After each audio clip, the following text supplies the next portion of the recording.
The Babysitter Who Vanished on Camera. The video begins with nothing but the faint hum of an air vent and the quiet chatter of two children. Then, Rachel steps into frame. She's standing in the hallway of the Jefferson home, facing the camera with wide, uncertain eyes. A second later, the hallway light flickers once, then twice. Behind her, in the reflection of a wall mirror, a shadow moves, fast, deliberate, human-shaped. Rachel turns, whispering something the microphone barely catches. Who's there? The children call her name, but Rachel doesn't answer. Instead, she takes a step toward the darkness, clutching her phone like a weapon. The hallway light dies completely, and the screen glitches for a brief moment. When the image stabilizes, Rachel is gone. Only her phone remains, lying face down on the hardwood floor, still recording. And then a voice, so faint it's almost lost in the static, breathes from the speaker. Don't let them leave. That's where the footage ends. But before that moment, before the whisper, before the vanished babysitter, everything about that night had been ordinary. It was October 12th, 2023. The Jeffersons, a young couple living in a quiet part of Evanston, Illinois, were heading out to celebrate their anniversary. Their home security system streamed live footage to an app, something Mrs. Jefferson liked to check occasionally to make sure the kids behaved. Rachel Torres, their regular babysitter, was someone they trusted completely. 27, soft-spoken, reliable. She worked full-time at a local preschool and babysat in the evenings for extra money. That night, she arrived a little before 7. The kids, Emma and Tyler, were excited to show her their Halloween costumes. Rachel helped them into their pajamas after dinner, let them watch TV, and promised they could stay up until 9. Nothing felt strange. But around 9:30, Mrs. Jefferson checked her phone from the restaurant. The app showed the living room camera. Everything looked fine until she noticed Rachel standing in the hallway, not moving, her head tilted slightly to the side, as though she was listening to something the camera couldn't pick up. Then, without warning, she turned sharply and walked toward the darkness beyond the frame. The kids looked confused, but not scared. Yet, minutes later, Emma appeared on camera, clutching her blanket and whispering, "He's in the hall again." When Mrs. Jefferson called Rachel's phone, there was no answer. She tried twice more before calling her husband and then the police.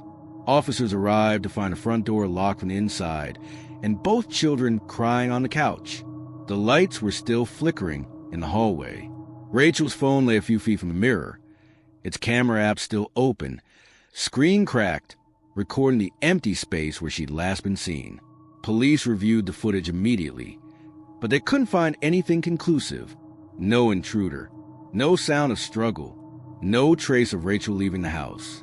Just that whisper, and when investigators played it back in slow motion, they realized the voice didn't sound like Rachel's at all. It sounded deeper. Mayo. The Jeffersons were told to stay elsewhere that night while the house was searched. But before they left, Tyler, the youngest, tugged at his mother's sleeve and said softly, "Mommy, she's still in there."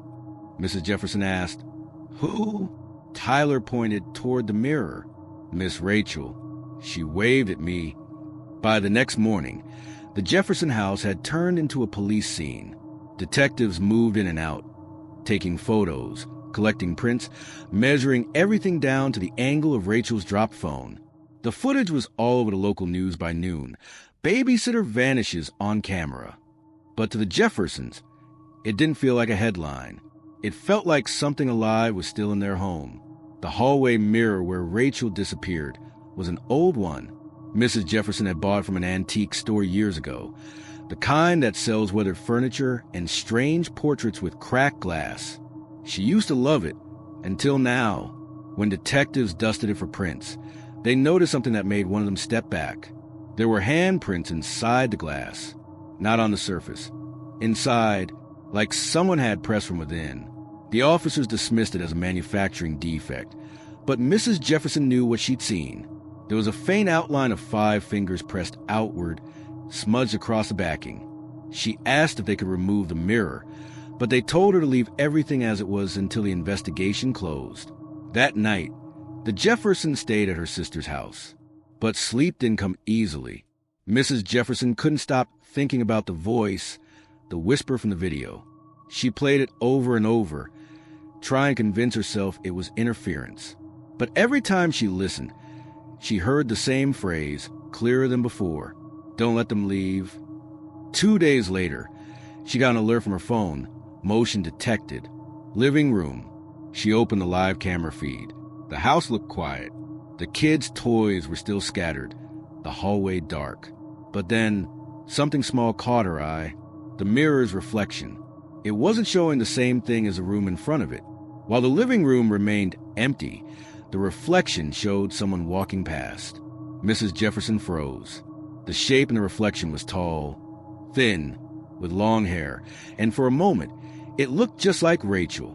She whispered her name aloud, as if the camera could hear her.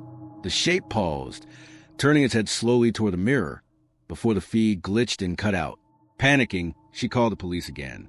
But when they arrived to check the property, the doors were still locked from the inside. No signs of entry. Nothing stolen. The only new detail they noticed was Rachel's phone, which had been placed upright on the hallway table, its screen now black. The police left after a few hours, but that night, another alert came through. This time it was from the front door Ring camera. At exactly 2:37 a.m., the doorbell rang twice. When the video played back, it showed no one standing there, just the empty porch. But in the upper corner of the frame, a faint, pale face reflected in the glass. The timestamp matched perfectly with the moment the house alarm had triggered a window sensor open, warning inside. Mrs. Jefferson shut off her phone and held her kids tight the rest of the night. By morning, the police were back. They found the mirror moved from the hallway to the living room floor, face down. And on its surface, written backward as if from inside, were 2 words. Help me. The following week, the Jeffersons moved out. They packed in silence while detectives carried boxes of evidence to their cars, hard drives, fingerprint samples, and the mirror, which they covered carefully in black cloth. Mrs. Jefferson couldn't look at it. Every time she passed that corner of the room, she swore she could still hear faint tapping, like fingernails brushing the glass. They stayed in a small rental apartment across town, but the nightmares followed. The kids would wake up crying, saying Rachel was calling them from the shiny place. Mrs. Jefferson assumed it meant the mirror until she noticed something far worse. Reflections didn't match anymore. In the kitchen window, her own reflection sometimes blinked a second too late. One night, as she scrolled through old footage the police hadn't deleted from her security app, she noticed something new in the first video, something she hadn't seen before. At the exact moment Rachel vanished, a figure appeared for 2 frames. A tall silhouette standing inside the mirror's reflection, its head slightly bent, as if watching her. When she paused the frame, the screen flickered and froze, and then the app crashed. When she reopened it, a new thumbnail appeared in the gallery. It wasn't dated, it wasn't labeled, just a gray screen. She tapped it. The clip began with Rachel's voice whispering, "I can see you." Mrs. Jefferson dropped the phone. The kids ran in, startled, as the phone continued to play. The voice kept repeating that same phrase, but quieter each time until it was just static. She deleted the app, terrified. But that same night, the Ring doorbell sent another motion alert. When she played it, her stomach turned. Standing at the edge of the porch was a woman with soaked hair and pale skin, her head tilted slowly as if listening. Even with the distortion, the face was unmistakable, Rachel. Mrs. Jefferson screamed for her husband. When they looked again, the figure was gone, but something had changed. The timestamp on the footage didn't match the current date. It was from 2 weeks earlier, the exact night Rachel disappeared. They contacted the police again, who insisted it was a system error or a prank. But the detective who'd taken the mirror as evidence came by the next morning, visibly shaken. He said the mirror had been locked away in storage, sealed in evidence wrapping. Yet when they checked it overnight, the glass was shattered from the inside out. The detective asked, "Did anyone touch it recently?" Mrs. Jefferson shook her head. He nodded slowly, as if confirming something he'd already feared. "Then I don't think she's gone." That same night, as Mrs. Jefferson put the kids to bed, Tyler started crying. "Mommy, she's back." Mrs. Jefferson crouched beside him, her voice trembling. "Who, baby?" He pointed toward the dark TV screen at the foot of his bed.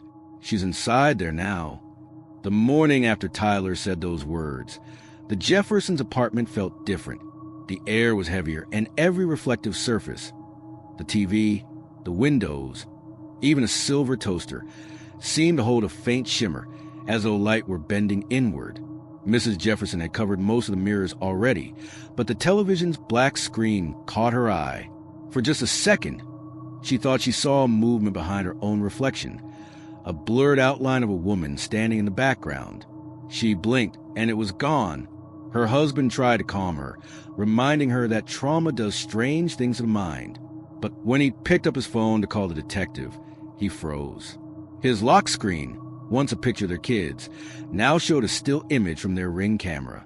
Rachel's pale face, the same one from the footage weeks before. He dropped the phone immediately, and it landed face down. From the speaker came a faint crackling, followed by that same whisper from the night she vanished. "Don't let them leave." The device shut itself off. Later that afternoon, a detective called with an update. "You might want to sit down," he said. "We found something in evidence storage." The mirror had reappeared. It wasn't broken anymore, perfectly intact, propped against the wall of the evidence room. No one knew how it got there, or why the storage lock had been opened from the inside. What's worse, inside the glass, faint and blurred, was a reflection of a woman.